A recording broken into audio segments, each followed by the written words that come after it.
Big Radio, le grand show de l'info, Martin Arnal.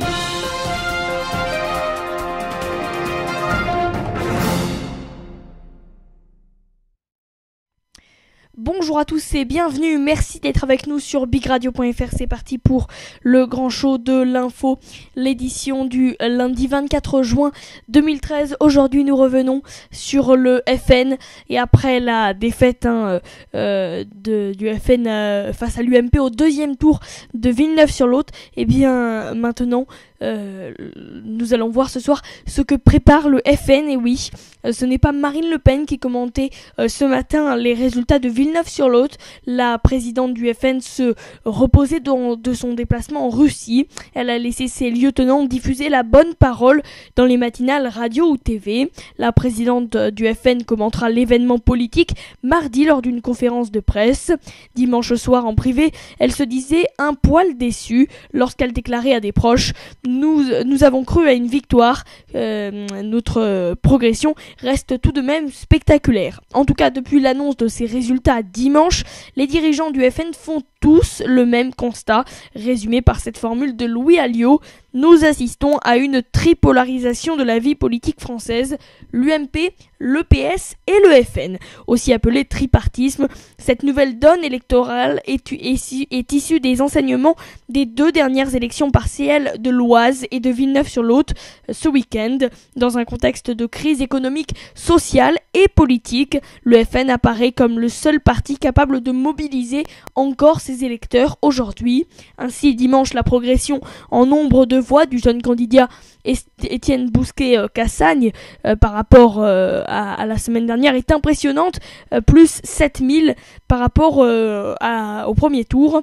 Plus intéressant encore si l'on compte son résultat avec celui de Marine Le Pen lors du premier tour de la présidentielle dans cette circonscription.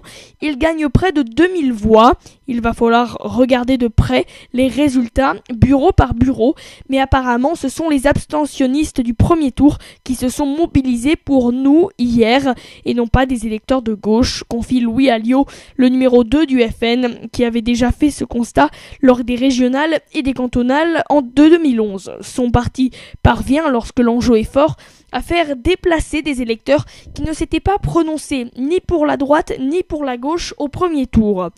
Alors que faire de cette forte poussée au FN ? Eh bien, ce résultat nous oblige, affirme-t-on, au siège du parti. L'enjeu désormais est la bataille des municipales où les troupes de Marine Le Pen espèrent défier les deux partis de gouvernement, y compris dans le Grand Ouest de la France, historiquement allergique aux extrêmes. En tout cas, au PS comme à l'UMP, les dirigeants arboraient une petite mine lundi matin.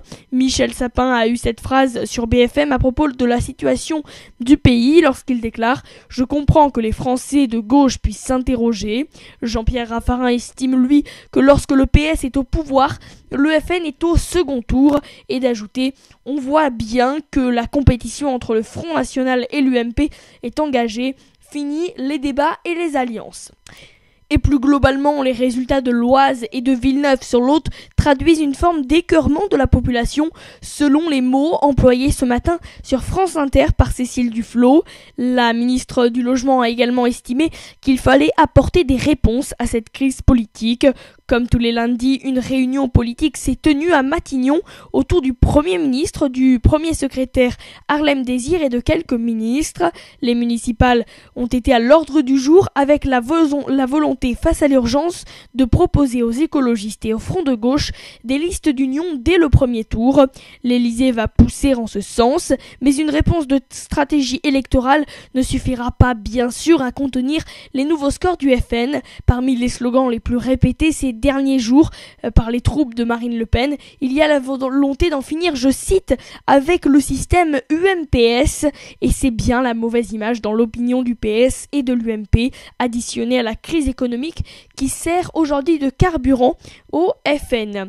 Voilà donc ce que nous pouvions dire ce soir sur la politique et le FN. On parle à présent de la tuerie de Chevaline et le frère d'une des victimes arrêtées. Et oui, c'est un homme âgé de 54 ans qui a été arrêté arrêté lundi par la police britannique pour être entendu sur le quadruple meurtre de Chevaline. C'était au début du mois de septembre 2012. L'ancien chef du gouvernement italien, Silvio Berlusconi, a été condamné à 7 ans de prison dans le procès du Rubygate, où il est accusé d'abus et de pouvoir à prostitution de mineurs. Et puis enfin on termine par Edward Snowden, recherché frénétiquement par les États-Unis, qui l'accuse d'espionnage, réussi pour le moment à passer entre les mailles du filet. Aucun pays ne semble savoir où il se trouve. Voilà, c'est la fin de cette édition de ce grand show de l'info. Très bonne soirée à tous et à demain pour de nouvelles actualités.